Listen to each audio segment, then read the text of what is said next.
गौरी की एक ही चोट ने उस महाडायन की सोच को झकझोर कर रख दिया, जो खुद को अजय समझ रही थी। जिस वंश को कभी अपराजय माना जाता था, उस वंश की तबाही की शुरुआत उसी पल हो गई थी जब गौरी ने रिवांशी रूप में उसका सामना किया। जादू तेरी नजर की इस कहानी में जैसे जैसे घटनाएं आगे बढ़ रही हैं, रहस्य और भी गहराते जा रहे हैं।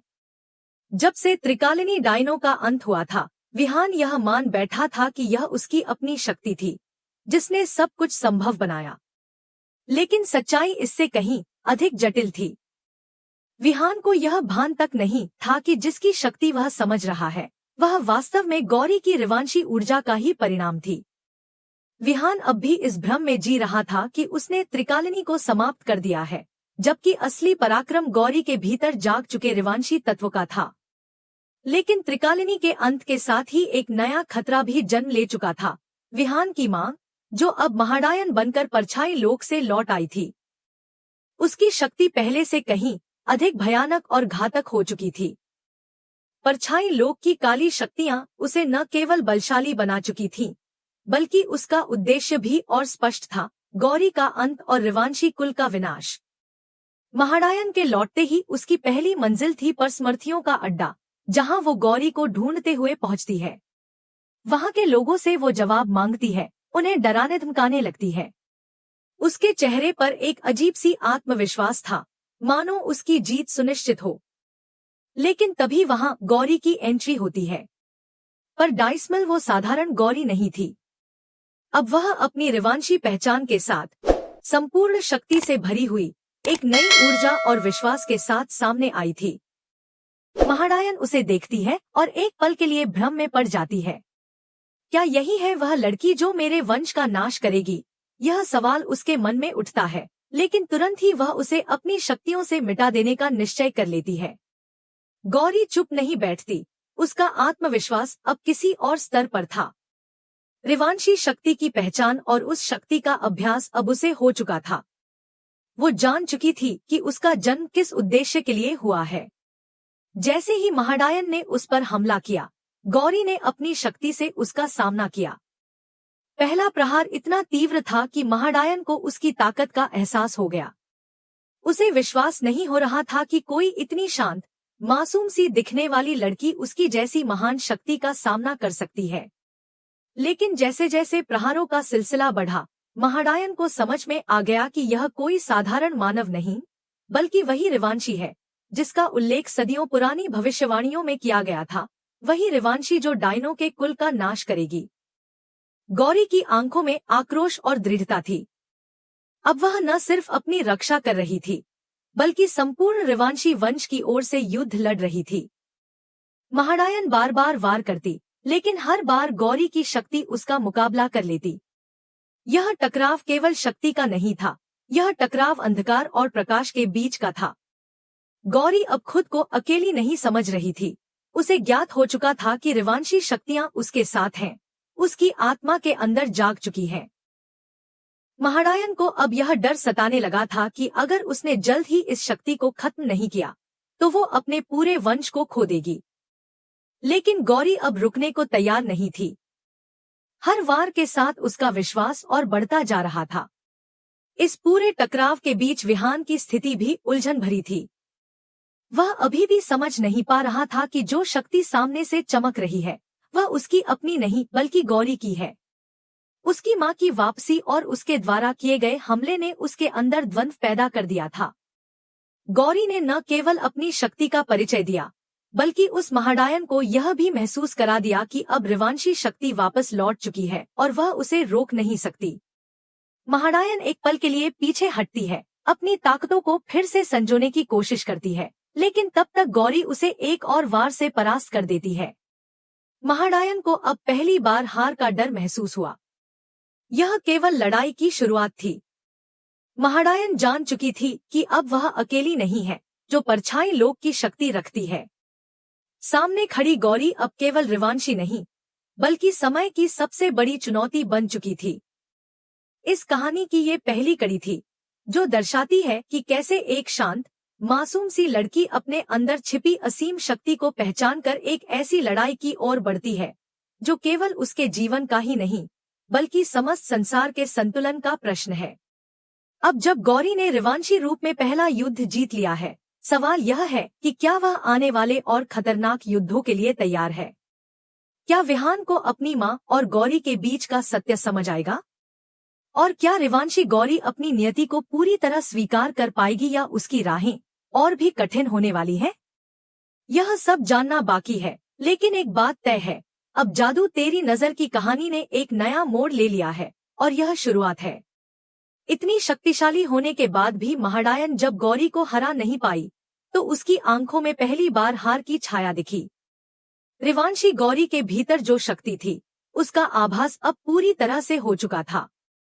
वह अब जान चुकी थी कि यह कोई साधारण लड़की नहीं, बल्कि वही रिवांशी है जिसका उल्लेख सदियों पुरानी भविष्यवाणियों में था, वही जिसे दावंश राज का अंत करना है, वही जिसे डायनों के वंश की समाप्ति का कारक बनना है।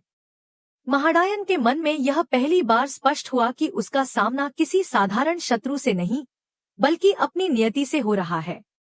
अब तक उसे यह भी ज्ञात नहीं था कि यही गौरी विहान की पत्नी बन चुकी है। जिस लड़की को वह मिटाना चाहती थी, वह अब उसी के बेटे के जीवन से जुड़ चुकी थी। यह रहस्य जब खुलेगा, तब न केवल महाडायन के लिए, बल्कि विहान के लिए भी यह किसी विस्फोट से कम नहीं होगा।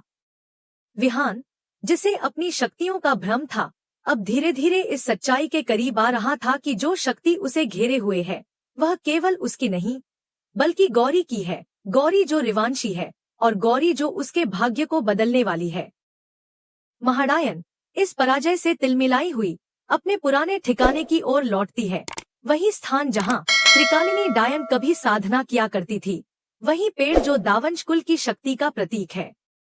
उस पेड़ के पास खड़ी होकर वह पुरानी यादों में लौटती है, लेकिन इस बार उसकी आंखों में डर है।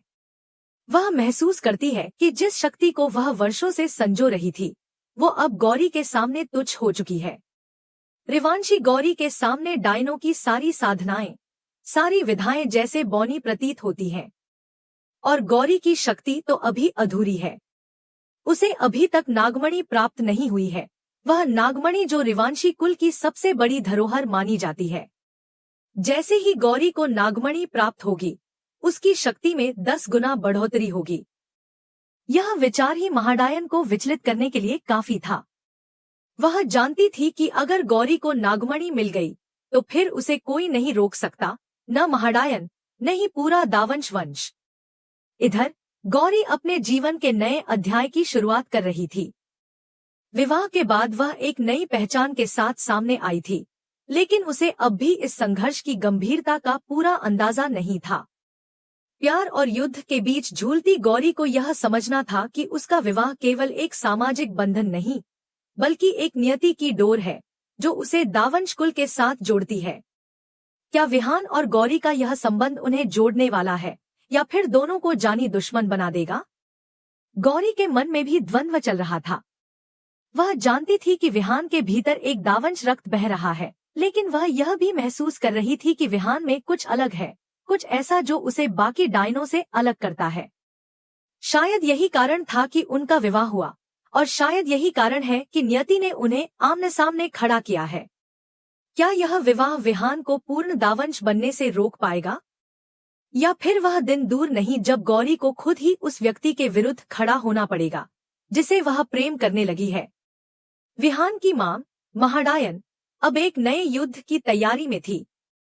उसे यह स्पष्ट हो चुका था कि अगर वह गौरी को अभी नहीं रोक पाई तो भविष्य में यह असंभव होगा। इसलिए उसने अपने पुराने सहयोगियों को इकट्ठा करना शुरू कर दिया, परछाई लोक की नई शक्तियों को जगाने की कोशिश की और त्रिकालिनी की छोड़ी हुई साधनाओं को फिर से दोहराने लगी।